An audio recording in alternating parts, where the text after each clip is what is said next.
got more people coming in. This is definitely a much needed conversation in our community because we are looking to improve relationship between male and female marriages, what have you. And all of us got our challenges. And hopefully by us having this conversation, we can definitely bring some light to some things and prayerfully that we can actually help one another out, because all of us are probably dealing with some type of challenges in our relationship and all sorts and at different levels. So we're going to introduce our panel. We're going to start with Brother Marcus. The couples call us for counseling.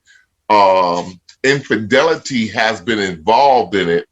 And with the help of Almighty God, we can overcome infidelity, but we must seek assistance from Almighty God to get through the hard trials that brings on. My wife is here, Sister Cecilia Muhammad. Assalamu alaikum, family. Definitely good seeing you. Brother Mark, if you could just turn your camera just a little bit over, just get your wife in a little bit. We got to share the spotlight with the queen. All right, very good. There you go. Yes, sir. Praise be to Allah. All right, very good. All right, so I'm assuming you're speaking for your wife, or she'd like to say a couple of words? Just exactly what he said. We know that this is a great challenge because as we are taught by our minister, the Honorable Lord Farrakhan, that we live in a time of great sin and rebellion to God. So with that being the case, we know that we are doing a lot of activities that in our Bible and our Quran, it teaches us against, but we are dabbling in it because the wages of sin is death. And we live in a society where death is looked at as a life, and it's not life. We're living a death style, and it's not a lifestyle, but we think we are living a lifestyle when indeed we're doing things that are totally opposite of our very natures in which we were made. But you might introduce the rest of the panel. But yes, you definitely here's something that we spoke about not too long ago on my sister's program that we had on Monday, the Power Hour. So with that being said, I brought her up. Sister Al-Kamal, I'd like to introduce yourself, sister. Greetings, family. I am humbly honored to be a part of this awesome panel and this also important topic of discussion. Like Brother Vaughn had just mentioned, me and my sister Hanifa, we co-host a show together called the Empower Hour on Mondays. And this past Monday, this was the topic of the discussion, infidelity. We had two parts, one from the woman's perspective, and then the week after we had the brothers come on and share their perspective on the same topic. So I'm looking forward to digging in and listening and doing more learning than talking, because as you can see, I'm one of the only ones over here that's not buttoned up. So I want to learn from the family members who know what to say and is doing it right.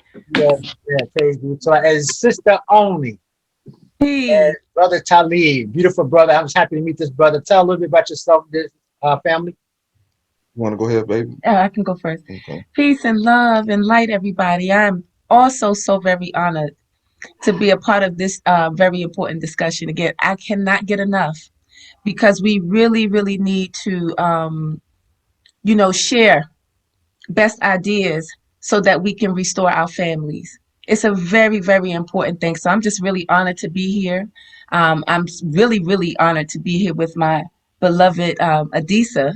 This is the first time we've had an opportunity to do that. So, we already, just with the mere invite, Brother Vaughn, and being very diligent about having this conversation for our brothers and sisters, has already created some movement just in our own personal situation. So I celebrate all of the small victories and very happy to be here, excited about sharing and see how we can support each other.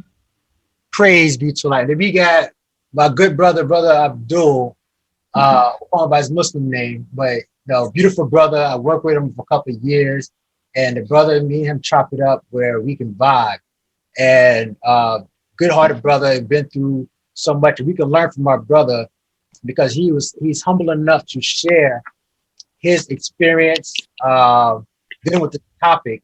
And we want to thank anybody who shares anything of a personal status this we can learn and grow from. So with that being said, Brother Abdul, Assalamu alaikum, brother, you on. Walaikum salam. How is everybody doing? Well, Assalamu alaikum, everybody. Wa Brother alaikum Salam. salam. Yeah, just a little bit about myself. I've been married for about 11 years. I'm originally from Harlem. My wife, she's from Guinea, Conakry. So, you know, the customs and practices are a little bit different, even though we all black. They are she's from another country, and, you know, I'm from here. And with that being said, I think that in the beginning of my marriage, because I was a street guy, you know, I was promiscuous, you know, dated a lot of women. She wasn't like that, you know, so I had to really draw back my sexual appetite. Yes, sir. Over the years, and as a result of that, you know, I end up being promiscuous. If you don't share, you're gonna stay sick. Yes, sir. That's the And you keep those secrets inside. You know, I mean, you don't have to pour every detail of your business out there, but you certainly have to share so that somebody can get from that and they can live. Like one of the sisters said, you know, we live in a society that's really backwards. You know, the devil may make bad fair seeming to you. Yes, sir. So you get caught up. Exactly. So yes, sir, brother. And once again, I want to make sure we reiterate that there's no judgment here. Everybody's here to learn and grow, including myself, because I am not without fault. So by all means, we're here to heal one another and grow. So we're gonna turn to our counselors, because this is the key thing that why I had them here, because they deal and they dab into this. And one of the things that's hurting our community is infidelity, unhappiness, and an appetite. And one of the things that we had shared previously was that infidelity is a contract being broken between two people. When somebody had broke that commitment for whatever reason, their lesser appetite took charge of their desires to allow them to break that contract. So, Brother Marcus, with that being said, brother, you know, where do you, from your experience, seeing to why people are actually breaking those contracts and why? Well, I think that we have a problem in this society with marriage. I think that marriage is, even though it's an institution ordained by God, we don't see it that way no more. There's so much free love going on in this society. The whole mindset of, especially our younger generation, they don't see it as, I'm going to one day get married. They see it as, I'm going to have as much fun as I can. And maybe when I'm in my 30s, maybe when I'm in my 40s, I'll settle down to someone. And some of the reasons that people cheat is they cheat to feel desirable. They cheat because they lack self-control sometimes. Boredom is another reason why people are cheating in 2021. And a lot of it is also because of the impairment of their system by drugs or alcohol. And sex addiction is another great impeller of people to cheat in 2021. This is a great problem, brother, that we have so many people out here who are willing to risk it all on the strange woman, the strange man. And we're of the opinion, because me and my wife, we've been at this thing for 28 years by the grace of Almighty God. And we know what's at stake. We know that we owe each other a duty. And by performing that duty as best we can keep down the cheating that may come in along, that we can avoid that. And that's what we're here to let everybody else know, that you can avoid cheating. That does not have to be a part of your relationship. So you want to say something? Yes, I want to take some words from the Honorable Louis Farrakhan directly on the subject. What he said is, And this is out of an article that he did in the final call called The Pain of Infidelity. And he said, what is the root cause of such a high divorce rate in the society? What is the root cause of the hatred, bitterness, and strife that exists between the male and female? The root cause is in the sin of infidelity, unfaithfulness to our word, dishonest, false, and deceitful communication. This produces in our mates disappointment and dissatisfaction, which produces quarreling and arguments that drive away the spirit of love. Love is the mortar that holds the union together. Where there is argument and dissatisfaction, love disappears. Then there is nothing to hold the union together, so we break apart. And by God's grace, by us doing the Marriage Keepers, where we do marriage seminars and single success workshops, what we find is that there is some kind of dissatisfaction in the relationship, whether it's emotional, intellectual, spiritual. Where we always like to help people, if you leave a door open, someone's going to come visit. And so the object is, what do I need to do to secure my home, to secure my mind, my spirit? And we basically are taught that good morals protect you. So if I know as a female, no man's going to get my phone number for no reason except business. And if it's not business, then you refer to my husband. So therefore, there's certain things that we are taught that we do to help protect us. As a married woman, if a man is coming to my home, my husband, if he's not there, I'm on the phone calling him and letting him know, okay, the plumber's here. Okay, yes. Okay, he said, call me when he leaves. I'll call him when he leaves. So it's always doing things that protect your marriage, protect your relationship. And I say the word marriage, but a lot, like my husband mentioned, a lot of people are not looking towards marriage because of what we have witnessed personally with our family, friends. And most people, they say we're going to live together for a certain amount of years.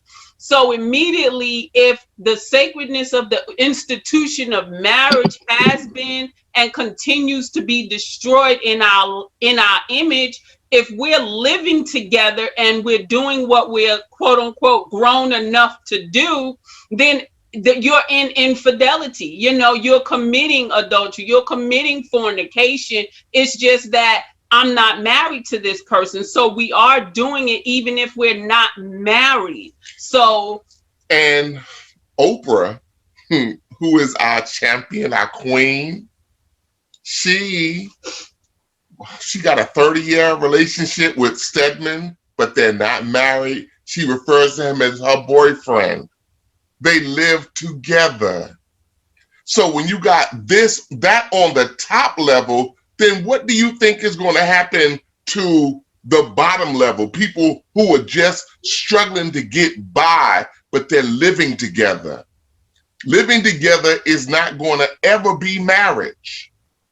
And it doesn't matter how long you have been living with somebody and you got babies for him, you got babies by her. It doesn't matter how long it's been. You're still not married. There's still, people say to me that, well, it's just a piece of paper, but that piece of paper is everything when you have an unfortunate situation that happens. When you got to go to court, you need that piece of paper.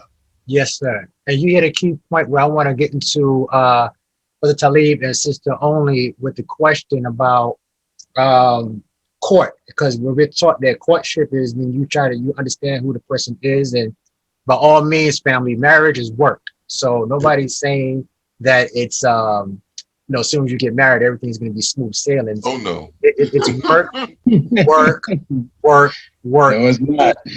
Has to be there. So, Brother Talib, Sister Only, what do you feel about what Brother Marcus has said about actually having that foundation of that commitment? Does it matter? Because everyone here is not in the nation, but you are in the nation. In hindsight, you're saying you are a family, so there's no such thing as that you're not in the nation. We are one nation. This is part of the conversation. But we want to ask you, what do you feel about that? Having that foundation there to make sure that your union is secured. Okay. Well, I agree with what they're saying. Because of the way that I came up, I have a new way of thinking now. Like I told you on the last podcast, I was once married for 15 years, and I divorced, and it wasn't due to infidelity, but when you don't know who you are, I keep going back to this. When you really don't know who you are, and you get into a relationship with somebody else who probably doesn't know who they are, it's going to produce dysfunctionalism. And this is what we have going on in society, even down to courting and dating. Most people really don't know who they are on a spiritual level. Mhm. Okay. So I'll say for myself, I didn't know who I was on the spiritual level. I know what I was taught. I know what I saw. I know what people were doing, and I was trying to mimic that. But it wasn't until I got into my relationship, and I'm talking now with my queen right here. When I got into this relationship, I had already started doing my spiritual work for myself. When I got divorced from my first wife, when I went and prayed, I said, God, give me a woman that's going to be a mother to my child and be a woman to me, and help me to be a man to her. And if she has children, I'll be a father to her children. Yes. And I was so blessed because doing my spiritual work, I wasn't even looking for a woman. And I happened to run back into my high school friend. We actually went to high school together. Wow. And so when I was actually looking for her for maybe about 15 years, asking everybody where she was, because in high school she was kind of like a comedian, you know what I'm saying? And so Like I was funny out yeah, she here. was funny. So but when we hung together, she was always telling jokes. I used to laugh at the guys when they used to try to joan on her because she would just kill them and just walk away. So everybody was telling me that she was a priest, she was in a occult, she was this, that, and the other. And I was like, I don't care about any of that. Where's my friend? So when I ran into her, and I'll give the story again. Not real long, baby. Not real long. No. But in our courting, I told her, I said, I'm a piece of shit. I said, I'm a piece of shit. You've heard of my reputation. You know how I used to be. And this sister spoke life to me. And this actually helped me in my spiritual journey. She said, you are God. You are a king. Why would you say that about yourself? And you need to really tap into yourself to bring what it is, the potential that God has for you, your God personification. You need to tap into yourself to bring that out. And it blew my mind because I'm used to, what she would say, charming the women, this, that, and the other, and all that type of stuff. But it actually helped me to elevate, to want to do things for myself, because I have a son, she has a son. So now I'm taking on the responsibility of being father. And so in the African community, we call each other Baba and mothers. We are fathers and mothers to all children. You know what I'm saying? And so in the courting process, she actually made me work. She made me man up. She made me think about some things.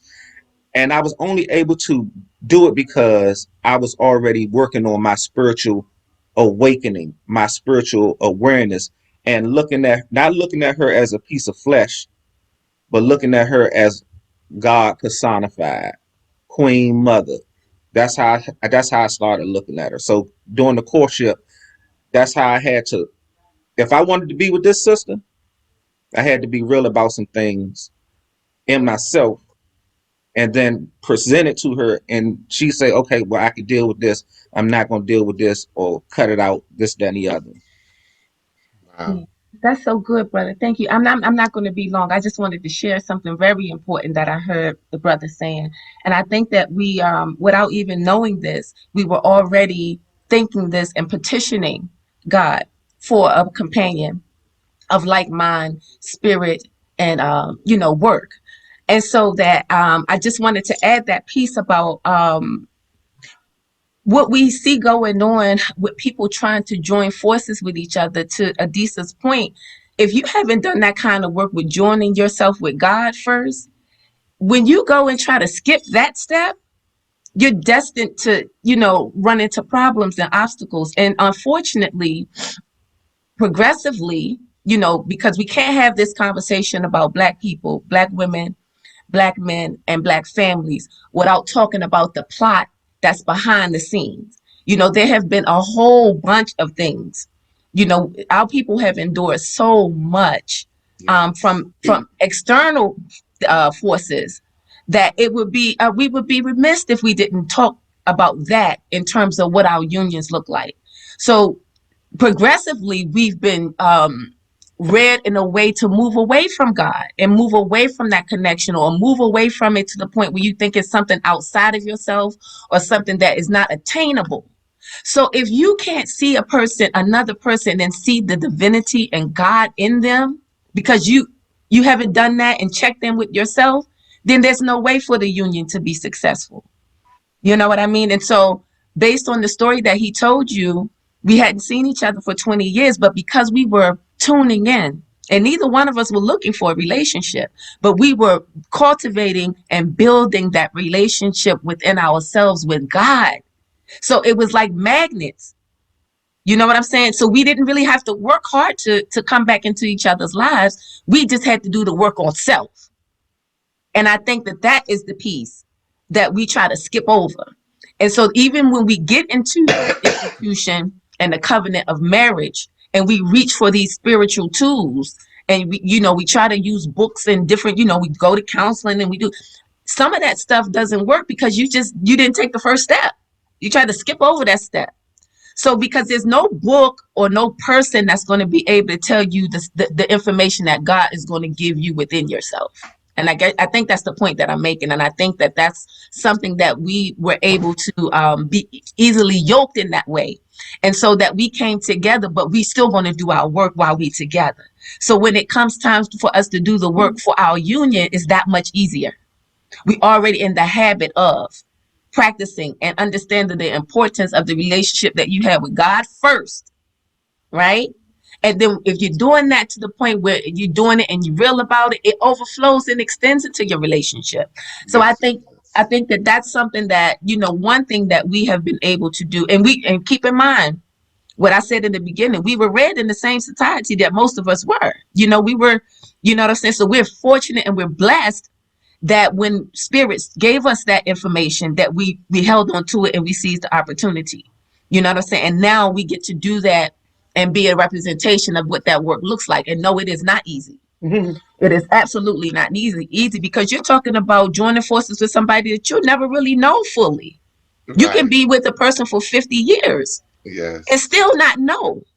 And that's okay, long as they know. And if they know and they understand their relationship to God, and that is strong, you and your partner gonna be all right, whatever you face. You know what I mean? So I think I said I wasn't gonna be long, so I apologize. But I just really wanted the real point that I wanted to make is I think we are successful at what we're doing is because we have God. Our relationship, our individual relationships are serious. We ain't playing with that when it comes to God, so that we can bring that into, we can be channels for that into the relationship. And so it's easy for God to bless us because we're allowing ourselves to be God personified in that way. Brother Marcus, that was a great point, and I took great notes from both of them in reference to that. And I'm gonna get to the other panel. Something that at the common denominator they kept bringing up, they had to reinvent themselves. I'm paraphrasing, and they had to do spiritual growth individually in order for them to come together. And sometimes we do need that spiritual growth individually. So when you come together, so it can mesh. But sometimes people are at different levels on their spiritual growth. It doesn't make it a bad thing, but it's that sometimes the partner that sees that may have to be a little bit more patient with the other as they develop. And that's where the foundation of love comes in at, well, okay, I love this person, I'm married, or I'm in a strong committed relationship. I know that they're not at a certain place right now. I'm saying whether it be the male or female, but the patience part, and I think that a lot of people are short on patience. You mentioned that.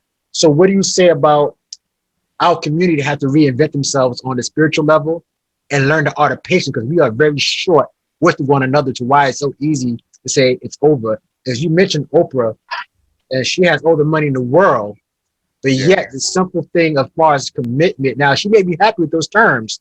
Maybe she's protecting her assets, whatever it is, why she's hesitant to it. But we see a lot of people who are wealthy, in a worldly way, getting divorced. And you would think that somebody that has everything in the world, that has nothing to worry about, no bills, no anything, have to get up and go to work, still can't make it happen. So what do you say to those who need to build themselves up spiritually, and us reinventing ourselves on how we look at relationships? Wow. I just wanted to say that I really agree with Sister Oni and her husband on what they said. You can't do this without God. And everybody got a different process by how they're going to get to the master, so that they can be taught. Every one of us on this panel, we all have a master. And, whatever name we know him by, we know that we have to consult him daily. It's very important for me and my wife to pray. We pray, I think 5 times a day, but we do a little bit more than 5 times a day because we want to keep God at the center of our marriage, of our relationship. And we have to be patient. We have to be patient. And I'm not before you of myself today as if I didn't go through nothing. I've been through so much hell to be able to be in front of you today, speaking wisdom to you today. You love this Marcus, but you didn't see the Marcus that I was yesterday. There are a lot of wives that say the same thing about their husband. You don't know. Join the club. But she made me because she was patient with me. She looked at my foolishness, and I was so deep in the foolishness. I didn't know that I was that deep, but she gently guided me, brought me up. There's nothing like a woman. There's nothing. When you find a good woman, you found it all. That's why our minister teaches us that the woman is the key to the kingdom of God. When you find a good woman, when a man finds a good woman, he finds a good thing. That's what the Bible says. But you got to know that you need a good woman with you. And I'm so grateful that Cecilia was patient with me and I was patient with her so that we could grow, because it wasn't just that she was just patient with me. I had to be patient with her too. And patience means you had to endure something. You had to endure until the end of that process that I was going through. And the end of that is now the wisdom that I'm possessed of and that I'm striving hard. Every couple has got to be patient with each other, and the reason that we're talking a little bit about the cohabiting, because sometimes it don't lead to nothing. It's a shame for you to invest 10 or 15 or even 20 years into a relationship that's not going nowhere. He keeps promising me, but his promises are empty. You still in the same boat, sister. You in the same boat, brother. You need to look at the fact that maybe I need to leave this and find somebody who's willing to marry me to get closer to the goal that I'm after for myself. And I just believe that with the help of Almighty God, we can do just that if we are willing to be patient and we are willing to strive to make all these things happen that we're talking about. Praise And be. it's so important. That's probably the root of why there is a high divorce rate, the root of why we have so many challenges in relationships, because as we're taught, we are not sufficient for each other. We are not sufficient for each other. We will tire of each other because you see my face, you see my hands, you see my outer, but like they said, we are all divine beings. And once we start to communicate on that level, then your relationship goes up degree by degree by degree, because now it's not my breast, it's not my behind that you're looking at, but you're looking at my divine essence. You're looking at that person. And when we go to that level, that's where our patience increase, our knowledge is increasing, because you're calling on your creator. And when you're calling on, when I look over by God's grace of 28 years of marriage, well, how did you maintain that with all the things? It was my personal relationship with Almighty God. Because if I rely, like we said, we rely on our quote Negro selves. Negro selves don't tolerate nothing. I'm stingy, I'm selfish, ego driven, arrogant. All of that is that exterior stuff going on. But when I now go and start to study that, when we hear you're made in the image and likeness of God, well, what does that mean? I have the same characteristics as the supreme being. And once we tap into that, then now when I look at my husband or he's looking at me, you're looking at my divinity. You're looking at the part that we don't know.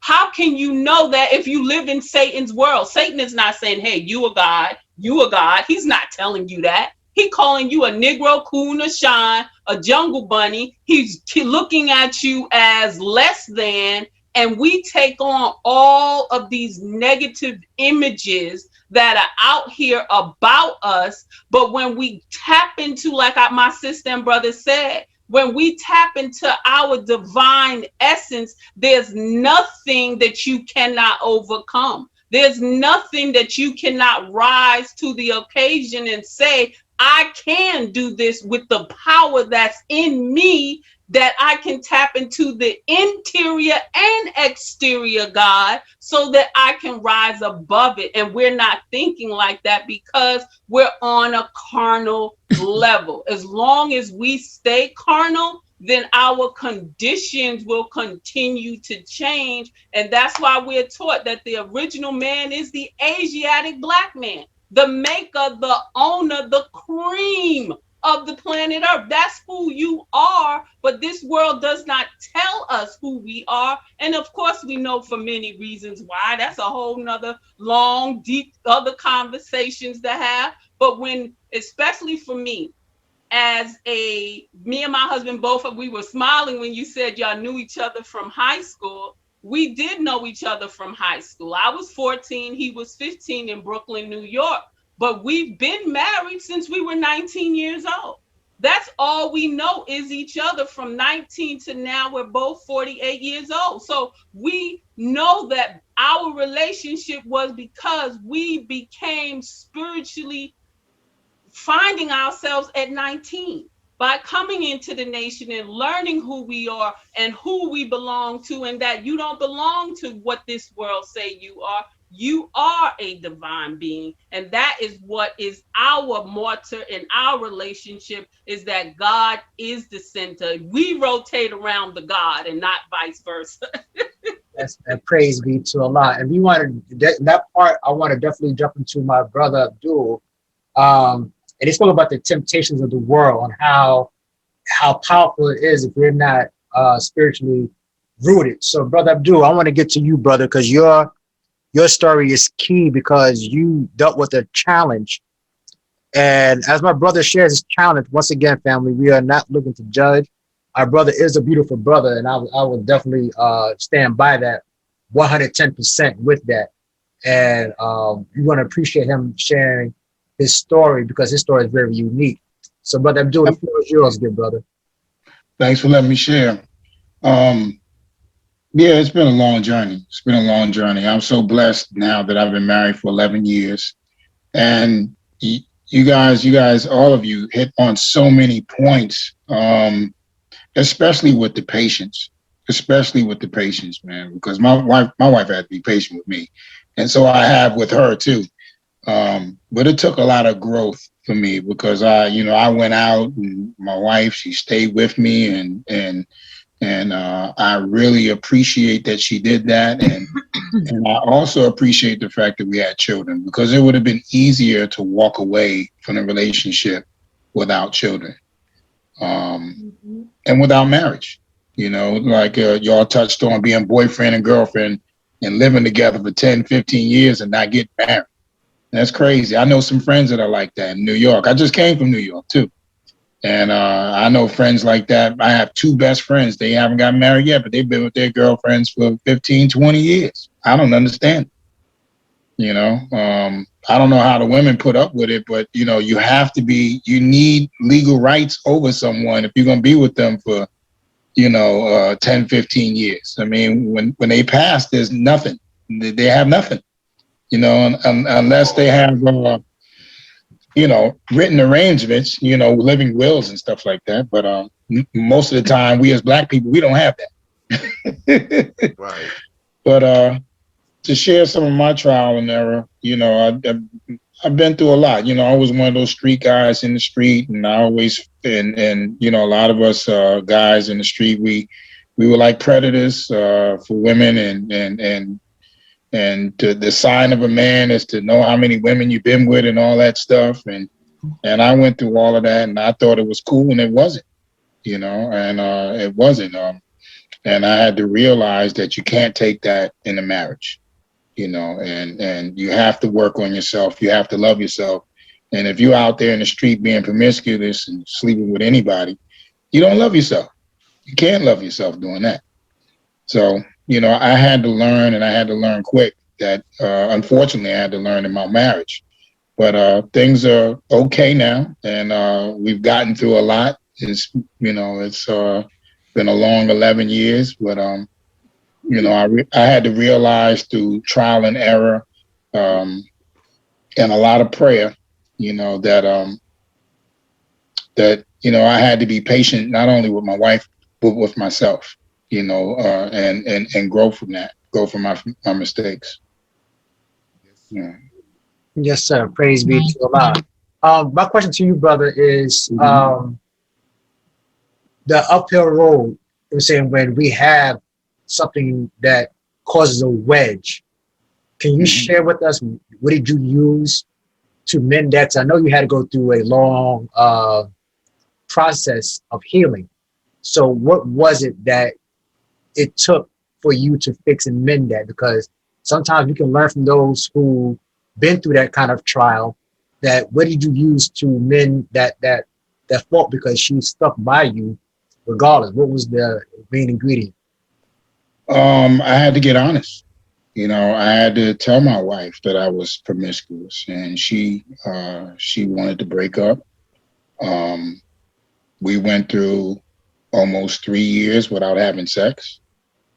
And I stayed. A lot of guys would have left, but I knew that it was bigger than myself, that I had a family, and I wasn't going to walk out on my family. And I was hoping that she wouldn't walk out on me as a result of me telling her that. And so, I had to be very patient, very patient. I had spoke to, a couple of sheikhs about it. And one of the sheikhs said, I don't know how you do it, but I stayed. And because I knew I had a good woman, and I got children by her, and I had already built a life, and I was the one that messed up, so I was going to have to wait and win her trust all over again. And one of the reasons why it came to a head like that, because I was in the hospital with kidney failure. I had 4th stage kidney disease.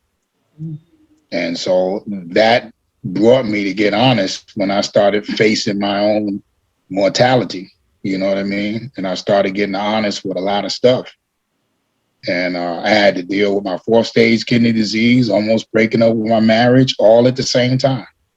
And Allah brought me through all of that and to make me a better man. You know, so I had to face all of that, you know, all at the same time.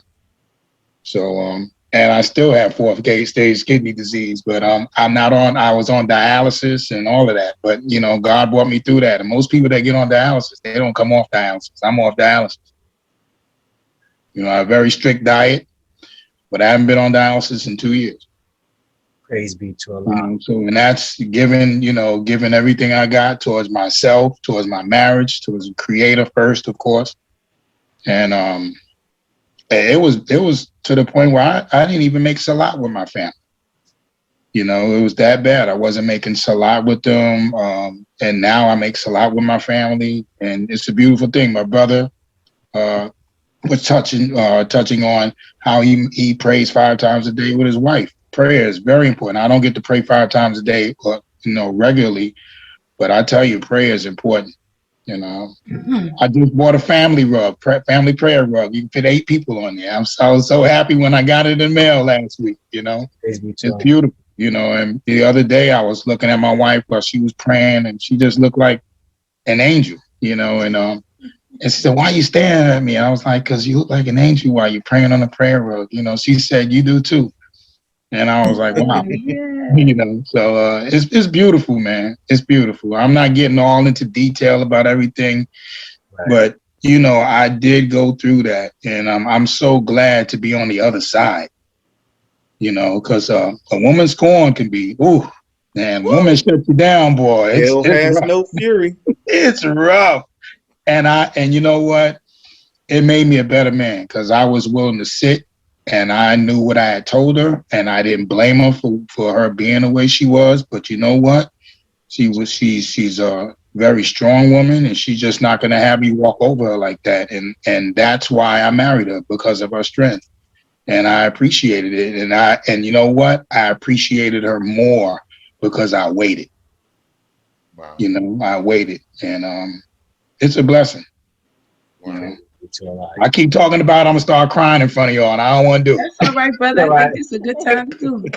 Oh man, it's beautiful. More praises. Yes. You know, thank you for bringing me to this meeting. I needed to share that. Yes, sir. Praise be to Allah. But Brother Mark, he said something beautiful. Then we'll get to Sister Akamar, because she should be loaded by now, but she's, you know, but the brother said some beautiful things about forgiveness. And he went through a hard trial.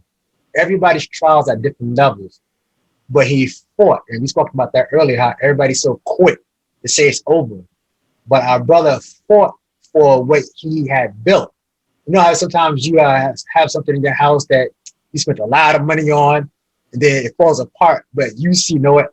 Now I'm gonna just throw it out. I'm gonna see what I can do to fix it. And the brother did that. So how important is it that someone, whether it be male or female, in a relationship, has the spirit to be patient and forgiveness? Forgiveness takes it's a big character. You gotta have some big shoes to be forgiving, especially when somebody may have betrayed your trust. So what do you say to that, Brother Marcus? I can tell you that a great marriage. Oh, can you hear me? Yes, sir. It's a little. Yes. Okay. There you go. A great marriage is made up of 2 great forgivers. That's right. You know, a lot of us won't forgive. And that's why we find it so hard to pray, because we don't want to forgive nobody. Not even ourselves. The Master's Prayer. That's right, brother. The Master's Prayer that Jesus taught us is forgive our trespasses, even as we want to be forgiven by you. Mm-hmm. You know, you gotta give something to get something from God. God wants to see what you gonna do before he would bless you to get that forgiveness. And a lot of us, when we have formed an opinion about people, about our spouse, about some aspect of their life that we don't like or we don't agree with, we are very harsh and unyielding. We are the judge, jury, and executioner of our own spouse. Mhm. God has not asked us to be that for them. We need more compassion for our spouses, because I heard Brother Charlemagne the God saying this the other day. He said, everyone you meet is having a hard life, is going through something. And I can tell you that when we don't understand what a person is going through, that led to their decisions, that led them into, as my brother said, the adultery, that led me into this infidelity. You don't know what that man was going through. You don't know. And that's why we got to approach it in a very curious way and try to find out what happened that brought you to that decision. I think in a lot of our marriages, a lot of us wouldn't get divorced if we would just be more curious and ask questions. Better questions is the key to a lot of conflict in marriage. We don't ask good questions because we already think we got the answers anyway. Yep. We're not concerned about the questions because we got the answers already. But I can tell us like that Kanye West told Sway. He said, you ain't got the answer, Sway. He told him that a couple of times. I don't know why he said that, but that's a very powerful thing. You don't have the answers. We don't have the answers to everything going on in our spouse's life, but we should ask them questions that will allow them to think about what has happened and how they're going to get from under what has happened. Is going to be willing to put up with you, but your own spouse. Yes, After your mama, that's it. after your mama, but I don't know who you gonna go to. Right. Cecilia, what you want to tell them? I was just saying that the other day. I was like, man, I'm 55 years old. Come on, brother. I'm going to start all over again. I'm going to make this marriage work. I'm going to recycle this marriage. Yes. No, that's right. That's right, brother. You and me both. You know? Me both. We want to definitely bring Sister Al Kamal in, and she should be able to have taken a lot of notes because she like a sponge. So, dear sister, what have you taken as a woman? Because the topic is dealing with infidelity and the things that you've heard. Mhm. You know, dealing with forgiveness, spiritual cleanliness, being patient. What have you taken from all this, sister? Wow. I can bring into the conversation my own personal experience with actually being in a relationship, 15, 16-year relationship, Wow. and not being married. Yes, ma'am. And yeah, and what I know now that I didn't, because I'm a rebel by nature, rebellious at the core. And so it wasn't nothing that, I was proposed to on more than one occasion, So it was, I'm not, I was the one that was, no, I don't want no certificates. I'm good and we fine. Let's just make this work. But within that 15 years, I think we split up and got back together at least 5 times. And I know now what I didn't know then, that had I been married from the onset, I couldn't see myself being married and divorced to the same man 5 times. Wow. You know what I'm saying? Yes. So there is a lot of wisdom in committing in that way, and so, and being God-centered, and Because it is very easy and very convenient when you're not married to just say, okay, well then, this ain't working. This ain't Right. working for me. So let me do something other. And so, but without having that strong commitment of marriage, you have to think about things 2, 3, 4 more times before you decide to walk out the door. Wow. Have you been married versus not? And so it is like a free kind of thing that could be dangerous, Yes. because when you're not married and you're easy to walk away, and then now you're out there, you're out there in the trenches, and there is no telling, what else is out there waiting, for the opportunity to grab you up, because you don't have that sense of security that's involved with being a married couple. God center is one of the things I wrote down. Absolutely. I hear that all throughout the stream, and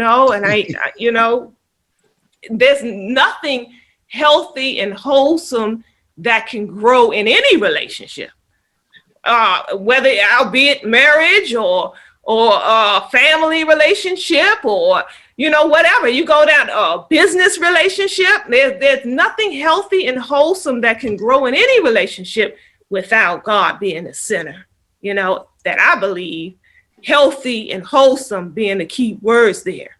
Reinventing yourself. I think about how, me and my partner at that time, how we did grow apart in a lot of ways. I was on a different path than where we were when we first got together. And, we just weren't seeing eye to eye anymore. And a lot of things that had grew in importance for me in my life, he didn't see it the same. It wasn't as important for him. And so I found myself doing different extracurricular things, going to different events and lectures and things like that from the topics that is interesting to me that he didn't see an interest at all. And I would be in places, and it got to a point where people thought I was single. Now I'm not, because I'm not married. Well, we weren't married, but they didn't know that I had someone that I was, partnered up. I didn't have a ring to show it. And they would also, so when I mentioned it, they'd be like, oh, I didn't know, because that's how far we grew apart in our day-to-day lives. So just having that complementary, I think the brother Lawrence had mentioned something early on that made me write that down. Just having somebody that is complementary to your own being, and how sometimes you grow into that, Wow. And so through marriage, but again, I think the commitment thing, knowing what I know now that I didn't know then, had I to do all over again, I would certainly be married. I would certainly have gotten married, no doubt. Yeah. There's something, Von, called commitment phobia that I think a lot of us are suffering with. A lot of the people that they don't want to get close to anybody. If they get too close, then they push away. Self-sabotage is another thing that we do when we don't want to get to any kind of intimacy, real intimacy, with another human being. This is a great problem that I think so many singles focus on, and even in marriage, you can get to a commitment phobia when the brother sees how much you are committed, and he's not that committed. He can go through a bout of commitment phobia. Maybe I married the wrong woman. People don't want to be vulnerable. That's yes. They don't want the vulnerability. That's where it comes in. And that's in right. order for you to get to the next level that you and your wife was just talking about, you have to be vulnerable. Come on, brother. Be vulnerable. You're gonna have to put yourself out there, and that's growth. That's growth, brother. That's right. Back on what all of us been, the theme is put Allah first, because then you'll have the spiritual fortitude that when you are vulnerable, you'll have that spiritual fortitude, which will make you comfortable, Right. with your own vulnerability. But if you don't have that spiritual fortitude, you can't reach that point. You That's can't right. reach that point. I had to grow to that. Yes, sir. That takes growth, man. That takes growth. That's right. That's the key. That's the key right there. Sorry, brother Vaughn. Go ahead. You good? You good, brother? Nah, speak your mind, brother. That's the key. That's what I was saying earlier about you not knowing who you are. Right. Yes. Come on, brother. Because I'm only speaking for myself. I'm only a product of what I was taught. Right. Okay. And if that's garbage and I take that into the relationship, once again, it's going to bring dysfunction. But I'm so grateful that with the sister that I'm with now, that she has pushed me. She's helped push me to be a better man. So that's a part of being vulnerable. When you said my wife made me a better person, it's not that she made you a better person. She created an opportunity and an atmosphere where you can tear down that veil and tear down those walls and be able to say, okay, hey, I'm hurting. Okay, this bothers me. This is something that I've been dealing with all my life, and I've never had anybody to share it with. It's like the thing of men aren't supposed to cry, but we need to cry. We need to cry. The things that we're holding in, it's crazy. So I wrote down something I just wanted to share. The medicines and the rituals that we choose to maintain and use are for our self and spiritual development, our self-healing, our self-revealing, our self-discovery, our self-forgiveness, our self-empowerment, our self-love, our self-care, and our self-awareness. You see what I'm saying? Because when we've been taught, like you said, Brother Lawrence, we've been taught to get how many women that we can get. That's right. And just add them numbers to our belt. But when you make that spiritual connection and agreement with spirit and God, I ain't talking about something just saying out my mouth. Like you said, when your life was flashed before you, you said, hold on, wait a minute. Your spirit, your God personified spirit connected with the universal God and made you say, okay, I got to get myself together. But first thing I have to do, I have to first forgive myself and be honest with myself.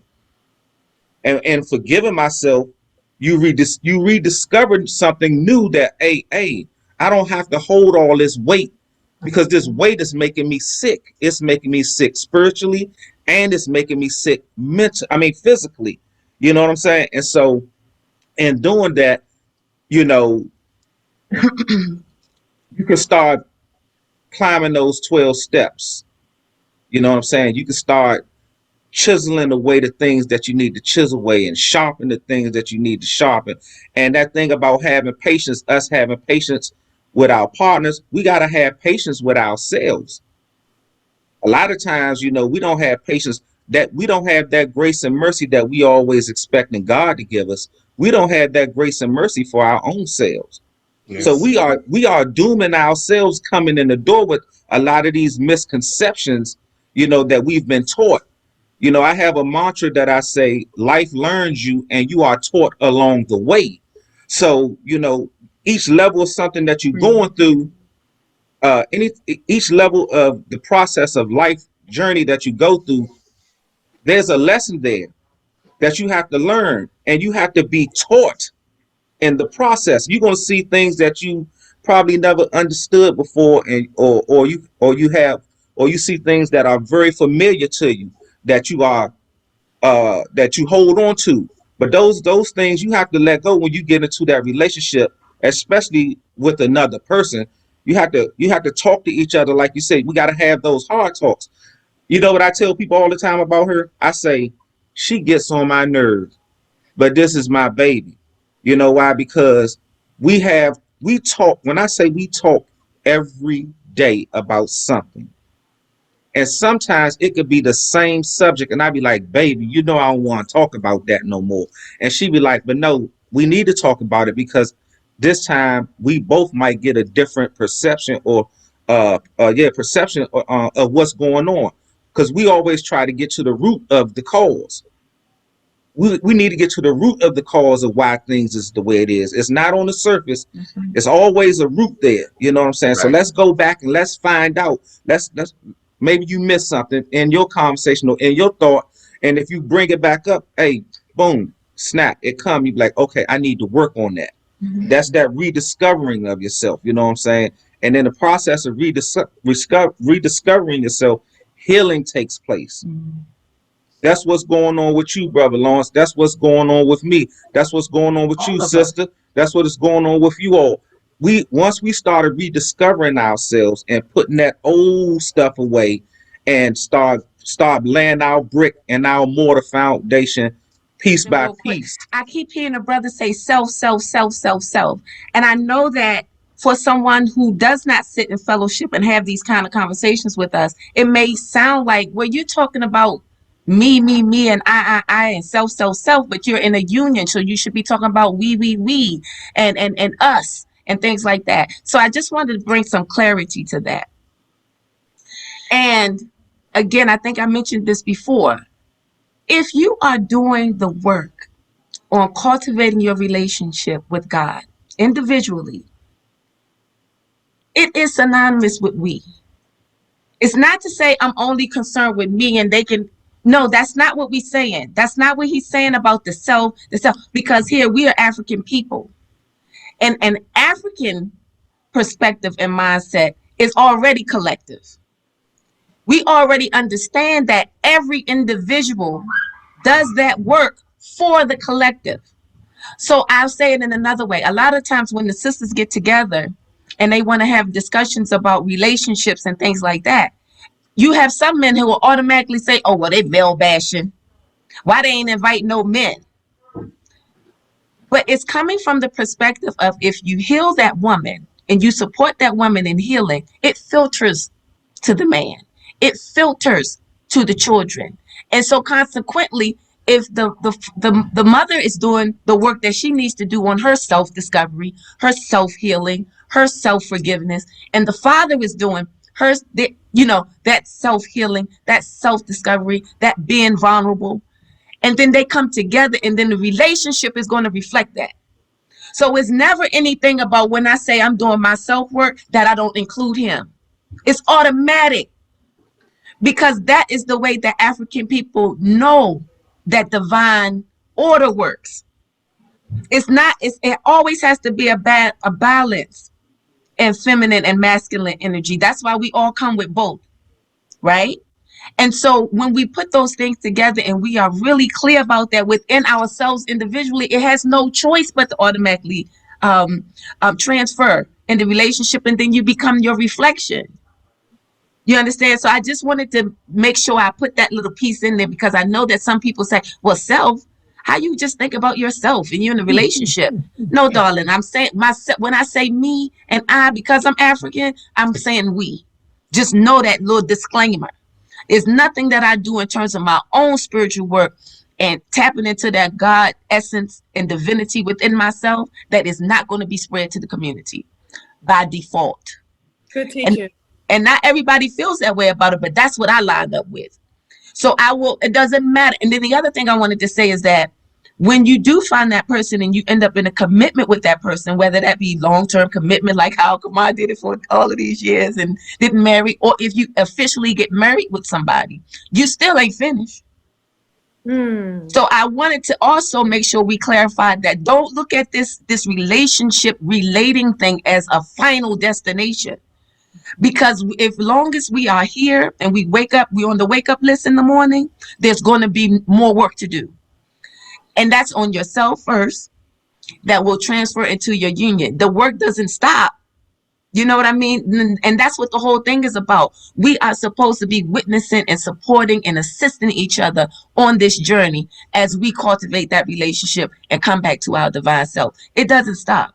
And I think that people run, that this is where the patients leave, right? Because they don't have that understanding. They waiting for this magical moment. Like we talk about, being in a long-term relationship versus being married. Okay, but see, watch this.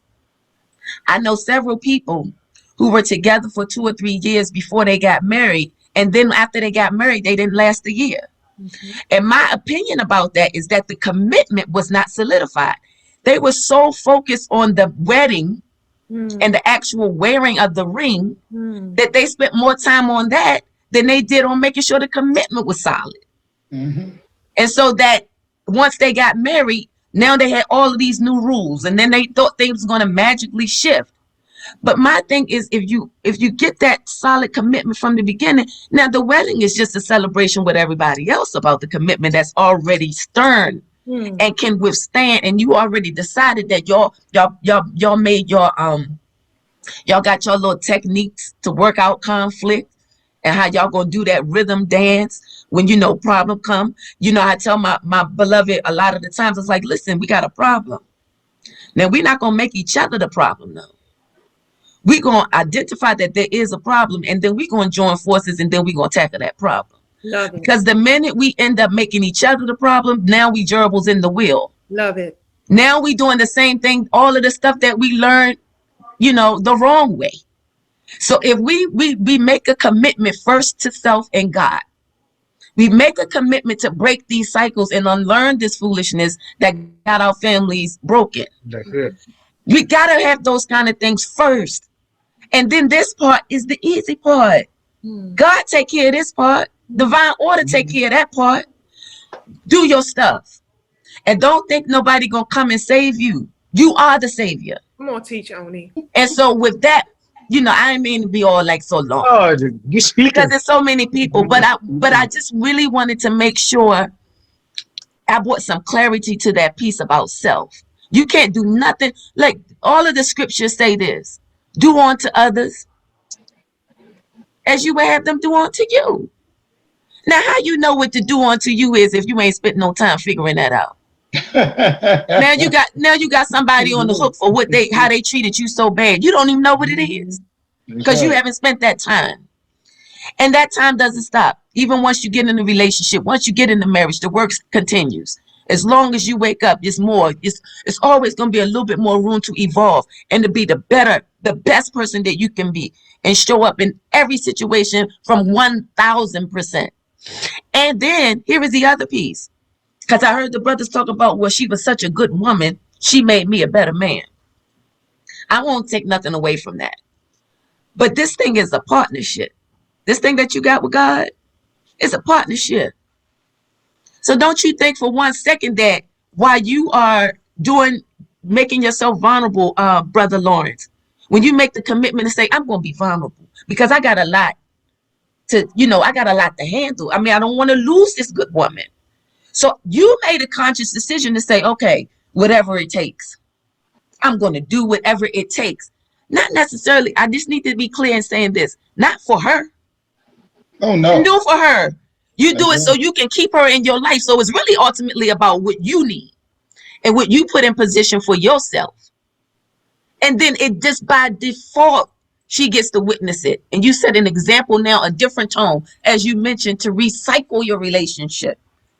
Mm-hmm. But you set that tone when you make a conscious decision, said, okay, I haven't been handling this right. I have not been living from my powerful God self. God don't want me out here just running up in women like that. That's not what God made me to do. So once you make that decision to get, God always is. God's been saying that all the time. God always is, always will be. You make a decision to line up with God now. But God been doing it all the time.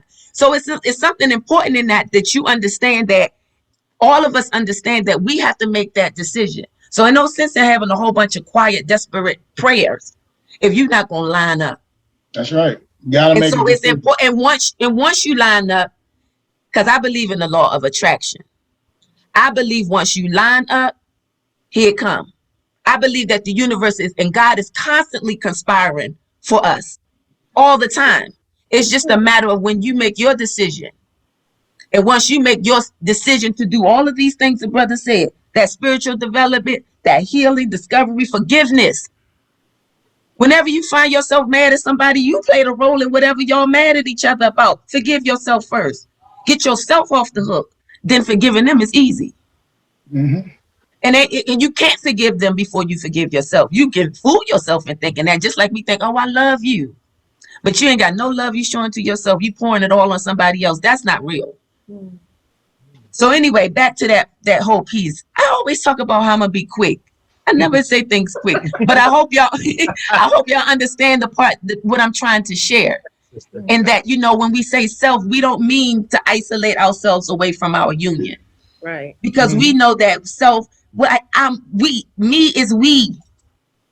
You know, because we stand very firm on the mindset of the collective. While we, you know, when the brother asked us to be a part of this conversation, this is about the collective. Right.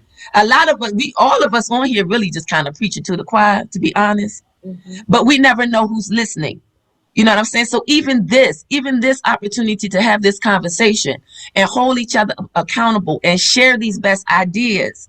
You know what I'm saying? I'm able to do this because I already do this with myself daily. I'm already patient with myself. I beat myself up a lot, but then my beloved reminds me, excuse me. You know what I'm saying? Don't be talking about my queen like that. You know, he bring me back to center. You know what I'm saying? But, you know, it's still self-check. It's my self-check. Anything go wrong, I'm always going to say, okay, Oni, what was your role? Before I start pointing out Baba Adisas, because he has one too, or whoever you in conflict with. But the first person I check is me. Mm-hmm. You know, because that's my work. That's what my commitment really is to. Me and God. And then he gets to be a bonus of that, a reflection of that. Mm-hmm. Praise be to our sister. You Let me, to can I interject real quick? Because I got to yes, get real quick, but then we gotta yes, sir. Go ahead. seeing my wife in 3 days, and I want to spend some time with her tonight. I know that's right. Wow. I thank y'all very much for this. I want to do this again. I appreciate all of y'all. Yes. And, you know, I want to leave y'all with this. A wise man told me, he said, men take on habits, and then the habits make the man. I had to shift my negative habits into positive. You know, on that note, I want to say good night, everybody. Praise be to Allah. So we learned a lot today, and man, there's so many notes I took. That'll be another segment. So you probably do a part 2 because there's so many things that have been said. And I see Brother Marcus' spirit that so much is going on through him. And I'm watching, you know, you and Sister Cecilia, and it's like so many things coming in. It's just beautiful that so much of the teachings was presented tonight and the things that we're talking about that we deal with. So we want to ask you, Brother Marcus, Cecilia, you know, what did you get out of tonight? Because we definitely talk about infidelity. And one of the things that I've noticed that where there's pain, sometimes we choose the wrong things to find healing. And then instead of dealing with the source, you know, saying the wrong thing to do is go outside of that realm there. So for our closing segment of this, what can we do to better strengthen our relationships when we're dealing with those pains that we deal with, where we think that something outside is going to heal us, whether it be something sexual, food, drinking, drugs. You find something lesser than self, other than the higher source that we're supposed to go to, because when we go to those outside entities, they don't heal anything, they just add more problems. So what do you say to that, good brother? Well, Cecilia will answer that question, and I'll come behind her. Cecilia?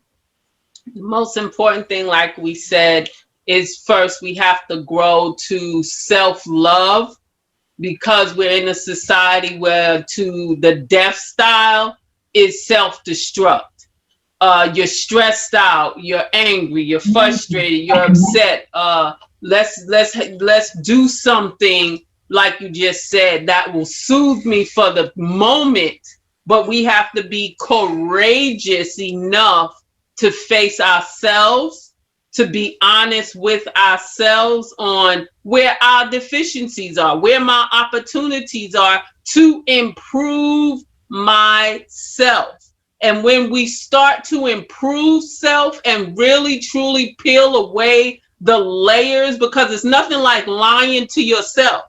Because if you will lie to yourself, what hope does anyone have coming in your hemisphere? You know, they have no hope. You're lying already to yourself without without anybody else. So it's really, and we tell this to our single brothers and sisters all the time. You are in the best possible place right now. And why do we tell them that? Because you have time to focus on healing self, forgiving self, and growing to the next level of yourself. Because without anyone there, you know what we need help in, what we need work in. How did this affect me? How did that affect me? How did this situation affect me? And to be honest about how it affected you. Review. Look at your own life and what, because in life we tell people all the time, there's two things people are going to teach you in life: what to do and what not to do. What did the what not to do's teach me now so that I will become even better? But the first thing, like we said, is build a relationship with God for yourself. Have that relationship with God. And I tell a story all the time. I said what attracted me to my husband was that even in high school, his parents were very much in the church. He loved God for himself as a Christian. He loved God and he carried himself a certain way. He had a certain disposition about himself that was attractive to me because I was looking for God and searching for God and always questioning, trying to understand deeper. So for all of us, find your divinity where you truly love yourself, then you will attract different. Like my sister said, you will attract different when you go to that understanding and let not this world's way be your guide, because we see all we catch is hell following that path. And I just want to say, brother, that there's been a lot of talk about self tonight, and the self-improvement is the basis for community development. So the sister is exactly right in what she was saying to us earlier. You got to deal with self, and a lot of us run from self to couples, and we run from self to everybody else. But until you deal with that self, I don't know if you're going to ever truly be happy. And my minister always asks us, he says to us, how many of you are truly happy in your marriages? And that's a great question to ask, ourselves, and there's so much that we've talked about tonight on this wonderful program. I just want to say thank you, Brother Vaughn, for putting this kind of program together. We thank God for you and what you're doing. We want to just let you all know about our website. Our website is www.themarriagekeepers.com. It's www. Boy, messed up the business. Come on, get it right. Look. She always do it to me, so I'm going to say www.themarriagekeepers.com. We have written 11 books with an S. The Marriage Keepers with an S.com. We're getting ready for the 11th annual marriage retreat. We've been doing marriage retreats, many marriage retreats. We just left Chicago doing one, and we just left Atlanta doing one, and the next stop is New York City. We have been doing wonderful things to help couples to talk to each other, because that's the first thing that goes in a relationship is the communication. Mm-hmm. And so our work is to build communication in marriage. If you need counseling, you can call us at 770-256-8856. 770-256-8856. And we want to let you know that we are 100%, 1000% confidential. We'll never share your business with anyone else. It is for you and the couple to deal with, and that's what we promise. Thank you, brother, for the opportunity to be on your wonderful program. Praise be to Allah. Thank you. So we wanted to definitely get some closing remarks. We're going to start with Al Kamar because, you said some things. I know you got some stuff. We want to make sure that we, hear you out. And also, please plug in your program because the sister, her and Sister Hanifa, and then by the grace of meeting Sister Oni and Sister Tiffany, that's my little crew right there.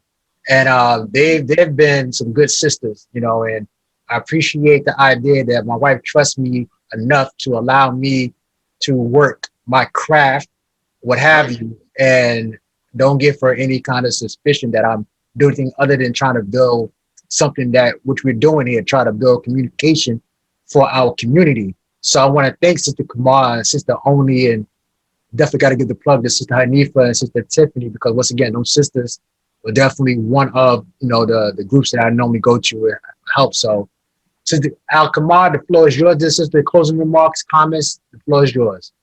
I just want to say thank you. I want to echo what the brothers and sisters this evening said, giving thanks to you in particular, Brother Vaughn, for this platform and all you do. You work diligently in the field. You out there and you make it happen, and you open up your platform so other people's lights can shine through.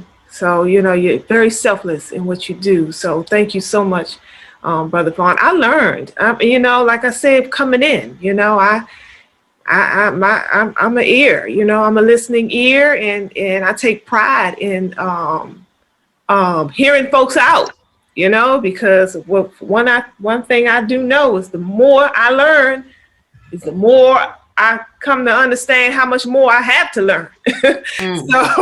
So I was I was a student in class this evening. So thank all of you for sharing what you had to say. I have again a program me and my sister Hanifa co-host each and every Monday at 8 p.m. It's called the Empower Hour Talk Show. You can find us on Facebook under that same name, the Empower Hour Talk Show. We air controversial, taboo, some may call, however impactful topics of discussion that affect our everyday lives. I like to say the kind of discussions that most people run away from because they're just too uncomfortable to have. Those are the conversations we go to, and we hash them out, and we bring the community in to help us do that with their questions and their comments and things right on stream as we go live. So it becomes a community discussion. Praise be to Allah. And I wanted to say to my new brother Talib, brother, from the first time we had our conversation last about this topic, and when we say in the nation that we find friendships in all walks of life, brother, I automatically felt your spirit would have you, because you were honest, you were genuine in your approach into the conversation. And, something that we always said, you kept it 100. You see what I'm saying? and real recognize real. Yeah. You know what I'm saying? So when real recognize real, you gravitate to it automatically. And also, steel sharpens steel. That's right. So we want to thank you, brother. And we want to give you and Sister Oni the last closing remarks to the topic, so we can be respectful of time and let the panel go. So the floor is yours. You want me to go ahead, baby? Yeah, I'll finish. Okay. I just want to say I appreciate you, brother, for inviting myself and my queen on. And I want to say thank you to all the panel for the encouraging words. Definitely iron sharpening iron. We can continue to have these types of talks. It'll definitely help us. Like Sister Alkamar said, I always say I'm a master student of all things. So I'm open to hear anything that is truth. I am open to it. If it's truth, I'm going to listen. I'm going to take it. I'm going to put it in my plate. I'm going to dissect it and do what I need to do so it can work for me and help me in my relationship. I don't have a podcast. I've been invited on a few, but I am in the DC area. Baby, you a superstar. You know what I'm saying? Shoot. And I'm just here, you know, like I said, my queen and I, we talk like this every day, and everybody that comes to the house or everywhere we go, this is the same conversation that we have. So it's not, and then when we're apart, this is the same conversation that we have. One day I was talking to Sister Alkamar about the self work that I've been doing, and I bust out crying while I was talking to you, didn't I, Alkamar? Didn't mean to do it, but I was so overjoyed at the journey that I'm on spiritually. Like I have a whole new understanding of who I am and what I should be doing. So I'm gonna just leave you all with that. Assalamu alaikum, Wow. Ashe, peace and love and everything. Wait. Beautiful. Well, I'm going to reiterate what everybody has said. Thank you so much, Brother Vaughn. It was an honor to be invited on this on your podcast, and I'm looking forward to maybe another whenever you see fit. Um, Thank you all on the panel. All of you said some wonderful things that were extremely inspiring and motivated. I believe, well, another way of saying that the iron sharpens the iron is that you put a little steam on me. You know what I mean? You put a little steam on me so that I can continue, so that we can all continue to do this good work for and with each other. And so, yeah, I guess my last thing would be, I just wanted to reiterate, do the work.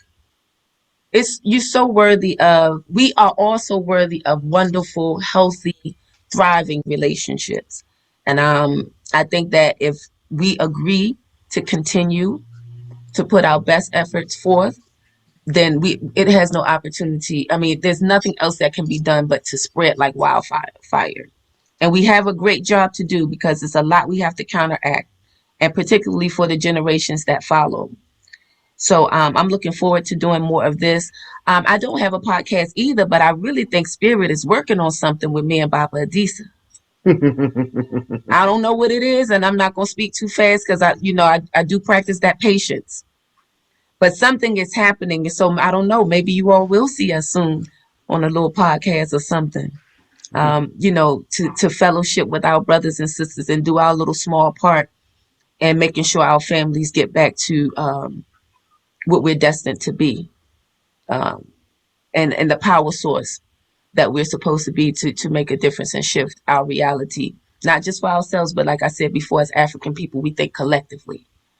So I don't know what's going to happen with that. On another note, I am a creative artist. I have a clothing line called Butterfly Wear.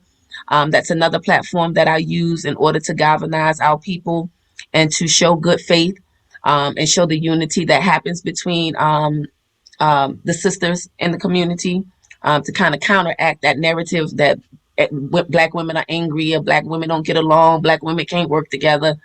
That's not our reality. So I do use my clothing line to showcase that unity with my other sisters, and then we promote that business. And so I can be found on social media at Buddha Wear. That's BUDDHA _ Flywear. And you may be able to see some advertisement of some of the other projects that I do with my sisters there. And then, like I said, stay tuned. You might see a little something happen with Baba Adisa and I. If God says so, we'll fall in line. That's right. But until then, I wish everybody peace and love and light and continued growth. I'm looking for Black people to be ruling again. That's right.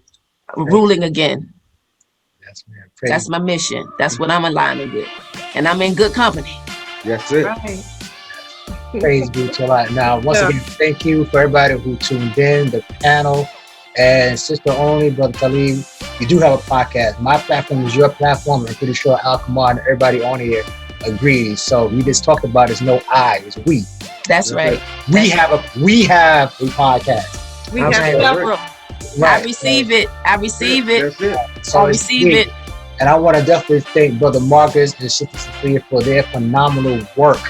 And you can see why I invite them when certain topics come up. My spirits are I know who to go to. So by all means, on my website, www.brotherlevonxcommunityreporting.com, I want to make sure, and everybody knows my spirit, that my my stuff is your stuff. So I want to make sure that moving forward, you will see Brother Marcus Filia's platform, their information on my website as well. Sister Alkamar and Sister Oni as well. Their clothing line will be on my website by this week. I'm gonna make that Give happen. thanks, brother. By this week, I'll make it happen. So I gotta put time with family. That means I'm gonna be up pushing the midnight oil to make it happen, because I want to make sure word is bond and it exists. So thank you for those who chimed in on the Block Talk Radio, and I pray that the information that was shared was a beginning of something that we can begin the healing, that you don't have to go outside, do anything that's self-inflicting to harm yourself or your household to heal. Sometimes, as brother was on before, when you deal with the bull head on, you're able to tame the beast. You know what I'm saying? So let's make sure that we strive and find whatever you call your God, your center of healing. If you need help, as we shared, the brother and sister has a platform where you can call them and utilize their service. They have a beautiful service, and they're very confidential, as he was said. There's no judgment there, and there's balance, because his wife is involved. So there's no taking the male side or female side. That's a beautiful thing if you have that balance there. So therefore, it can bring that balance needed for the conversation, where if you go to a therapist, and depending who it is, you might feel, well, you siding with her because you're female, or vice versa. So the service is definitely beautiful. So with that being said, for the next time, it's Brother LeVon X Community reporting. May Allah continue to bless you all, family, and let's make sure we stay safe out there. And I'd like to leave you as it came before you in the reading words of peace. Assalamu alaikum. Be safe. Brother. Peace. Blessings. Peace and blessings. Thank you. Peace.